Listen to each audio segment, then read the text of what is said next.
If you weren't an only child growing up, have you ever had to put up with sibling rivalry? I know I did. And I wish I didn't. It can range from annoying horseplay to arguments that really chuck rocks at the heart. But what I dealt with was much more serious than that. It ended up having me separated from my brother, between a barrier of our own hatred, for the longest time. And to think I could have prevented this, if I wasn't such an audacious jerk. I always wanted to be an animator growing up. After so much work put into college, the arts of coloring, sketching, and polishing my craft, I was finally ready to put my all into my passion project. For a while now, I've dreamt of showcasing my animation to the higher-ups at big companies to see if I'm good enough or if there's anything I need to change. I had plans to make adult cartoons as well as adverts, but I wanted to start off with something simple first.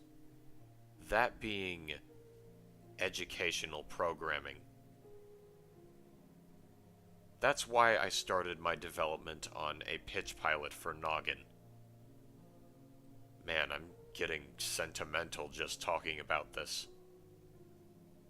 The name of the show was Penelope's Park. And like a lot of educational programming, it was meant to teach kids about basic concepts that they're still trying to get the hang of, such as their ABCs, numbers, shapes, etc. During development, I had limited tools to work with. I had made the mistake of taking out loans for college at the time, and spending a hefty amount of money for a better setup was out of the question. So I decided to just stick with my graphics tablet, cheap softwares for both sound and animation, and my desktop microphone. It's a good thing that a girl from my class opted to voice act. I promised her that she would get paid by the reps if they thought she was quote-unquote good enough, which, looking back, made me sound like a dick. Thankfully, we still keep in contact, but I'll keep her anonymous for the sake of her not getting her inbox blown up.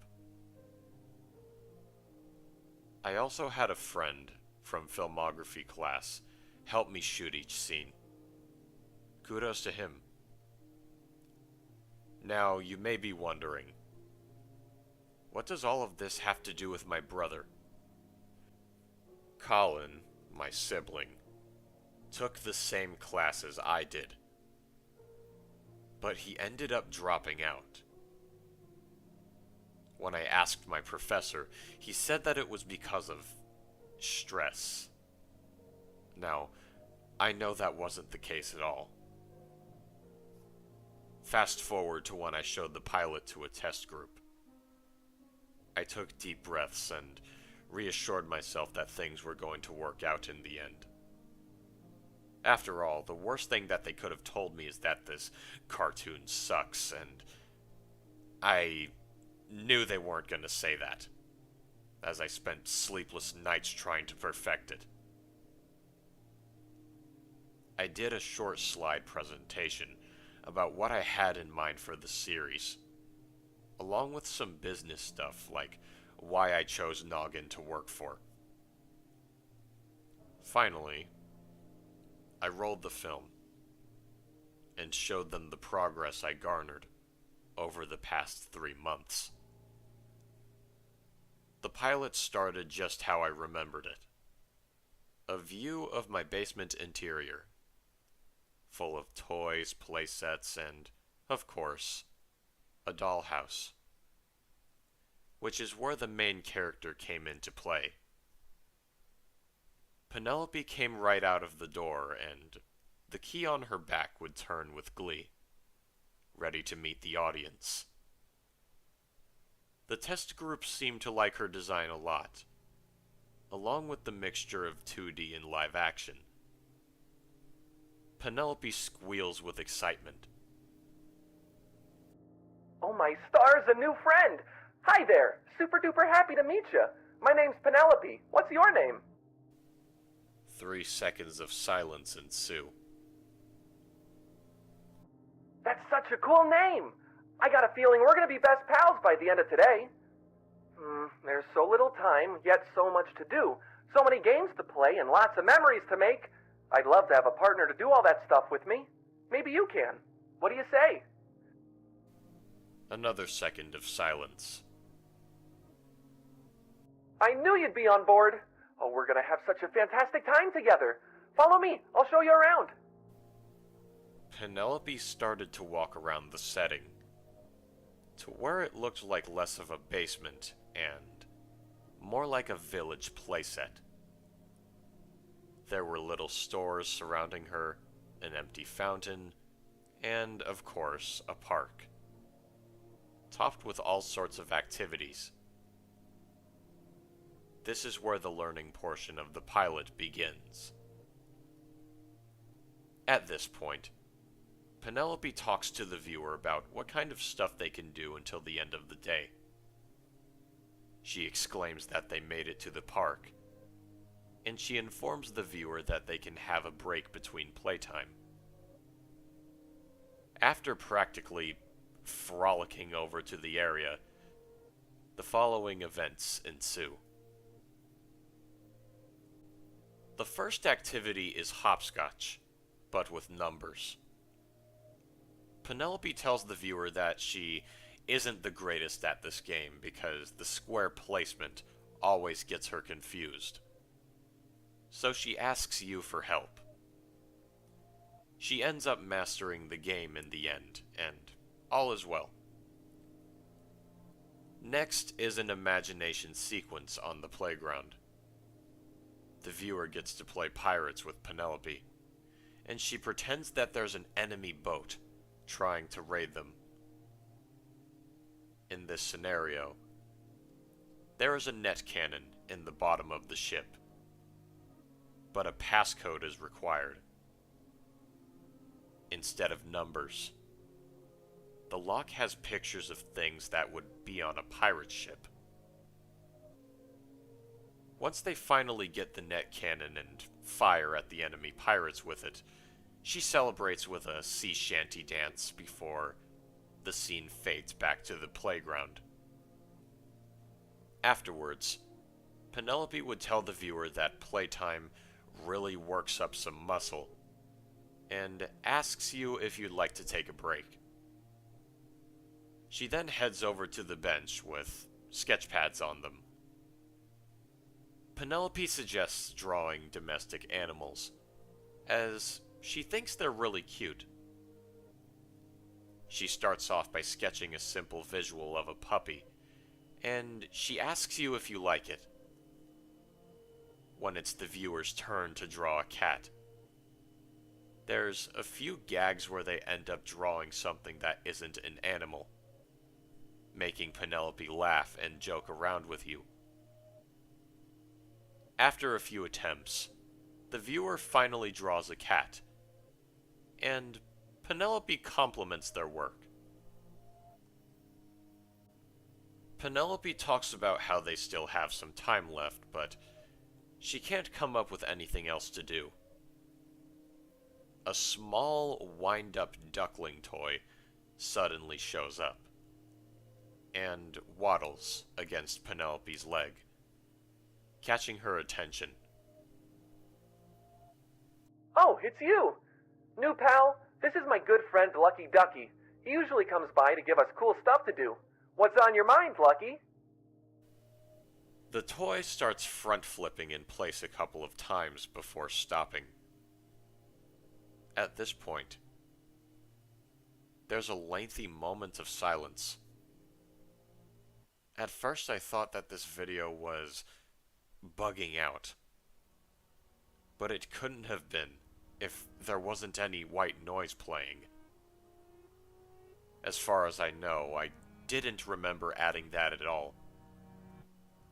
I thought I could fix it later, so I didn't worry too much. Until the camera cut to Penelope's face. Her eye twitches a little, and she begins speaking in a quiet tone. Are you even real? Just as she says that, her sentence is cut off by the scene where Lucky Ducky walks away from their direction, prompting Penelope and the viewer to follow him. That was really weird. And I know for certain I never told the voice actor to say that. But I tried to keep calm and collected. After all, I can just explain myself to the test group later, right? Lucky Ducky leads Penelope and the viewer to a big shop playset with no staff, filled to the brim with musical instruments.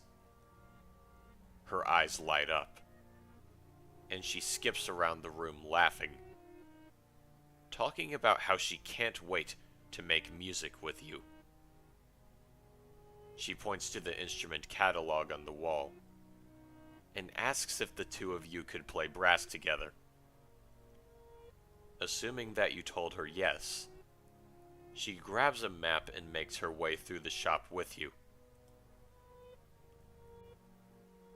There's lots of doors to go through to find the one with brass instruments. And in order to find that exact room, she has to go through a pattern of doors with shapes on them.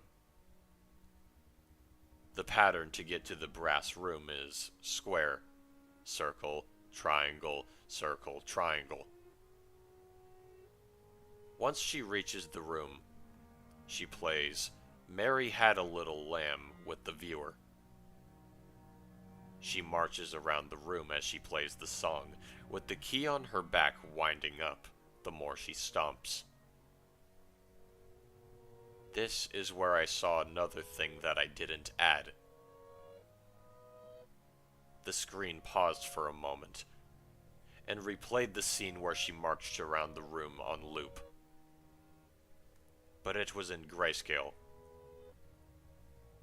A different song would play instead, and it sounded like it came straight from a funeral service. A picture of a note suddenly popped up on screen. A song about your career. The scene then suddenly cut back to when Penelope and the viewer left the music place. I know for certain that I didn't put that in, and the audience was just as lost as I was, but I couldn't stop the video.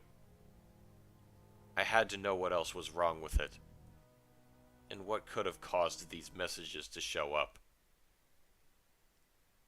After talking about how fun it was to play the trumpet, Penelope yawns and stretches. Well, that was quite the fun day, but boy am I beat. A dolly needs to relax. Ready to head home? She extends her arm out and smiles. A few seconds of silence ensue. Okay, sweet. Though, on the way home, I got something to share with you. A little ditty for my best pal. You were so nice, so patient, so kind to me. And what better way to show my thanks than through song? As she makes her way back to her dollhouse with the viewer, she starts singing and dancing. A jazz number plays, and she describes the fun day they had in alphabetical order, saying things like, A is for amazing, and F is for friend. Finally, after the song ends, Penelope stops in front of her home and gives the viewer a big hug, pressing her face against the screen. I was hopeful, and I started worrying less about the previous problems that went down. The pilot was reaching the end, and nothing too out of the ordinary seemed to happen so far. I thought, way too soon. Just as Penelope was about to say goodbye to the viewer so the credits could roll, the video froze again. I checked to see if the video was paused, and no, it wasn't. The video still played, and there were about 7 more minutes left in the time slot. I remember the credits only being 2 minutes long. It finally unpaused, and while the art style looked the same, the animation was slightly choppier. Come inside. I have a book to finish if you want to read with me. No? Penelope was clearly dejected after she said that. But she didn't seem to stop smiling yet. No.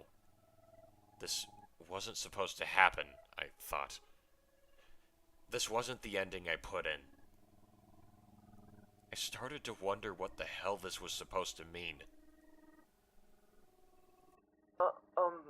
Are you sure you don't want to hang out some more? I'm always sitting in this basement by myself with no one to talk to.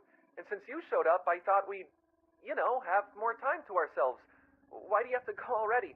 Are you sure you don't want to sit on my couch and read some Macbeth? The camera shook left and right, as if the audience was telling her no. Penelope shivers, and the sounds of a heartbeat are all that can be heard alongside her voice.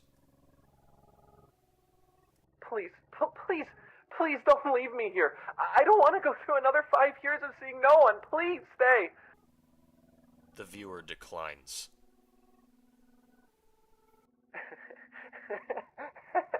I get it. You need something to make this day more worth your while. I get it. You want another hug, a kiss even. Another decline. Tears well up in Penelope's eyes. No? What about a piece of my dress? If you're gonna leave me rotting for another half a decade, at least carry a piece of me with you. I want to experience the real world in some way. The viewer continues to shake their head at her. Even while knowing that this was a part of my creation, I still asked myself, what in the fresh hell am I looking at? Penelope continued ripping off chunks of her dress, now begging the viewer to say something other than no. She then drops the torn cloth and puts on an angry look. If you leave, I will hurt myself, you hear me? I'm not joking! Penelope screamed at the viewer, and the heartbeat sound effect sped up. Screeching sounds that were akin to nails on a chalkboard, along with loud, bass-boosted rumbles, played too. To prove that she wasn't lying, she began to mutilate herself. She started with her buttoned eyes, yanking them out until stuffing flew, and loose pieces of string poked out of where her eyes once were. She then grabbed onto the side of her mouth and slowly tore it off. A few snapping noises could be heard, but she stopped a third of the way through. Since she was blind, she ran her hands around her back, groaning in pain, looking for her wind-up key.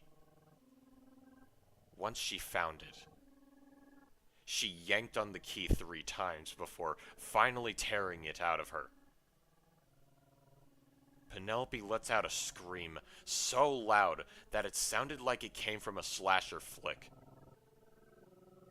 She stabs herself in the upper body with the key, before grabbing fistfuls of stuffing and throwing them on the ground. She'd stop and gasp for breath, before yelling at the viewer.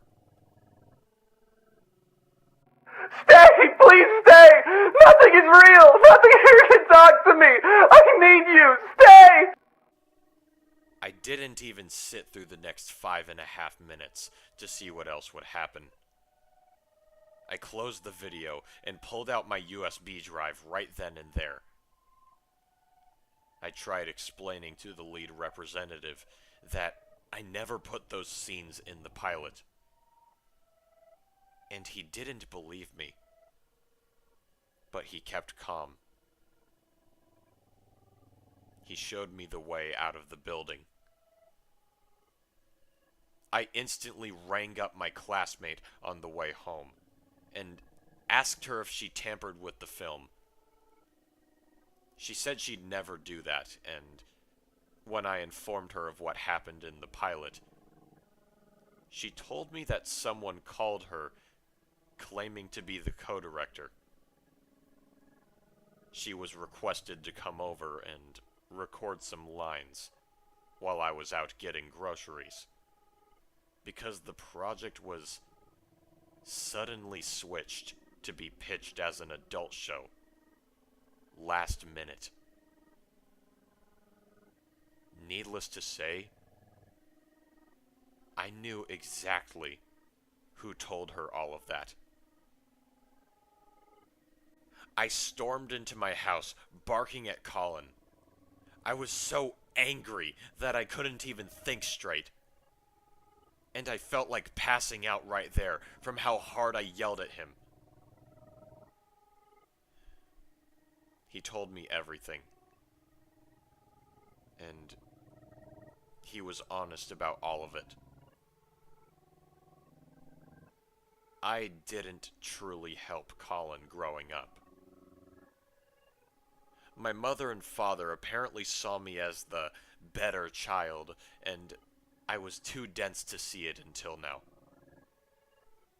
From school to college, I constantly wanted to work alone, and I kept pushing him away when he needed help with his studies. He forced himself to work on school stuff alone as a result. And even then, our parents only noticed my work. He only got their attention when he made a bad grade or his behavior worsened in class. When he found out that I was working on this animation project, he dropped out just to find the right time to mess with my work, and pray to God that I didn't notice. I didn't even know how to respond. I was still pissed beyond belief, but what he said really hit me. He was right.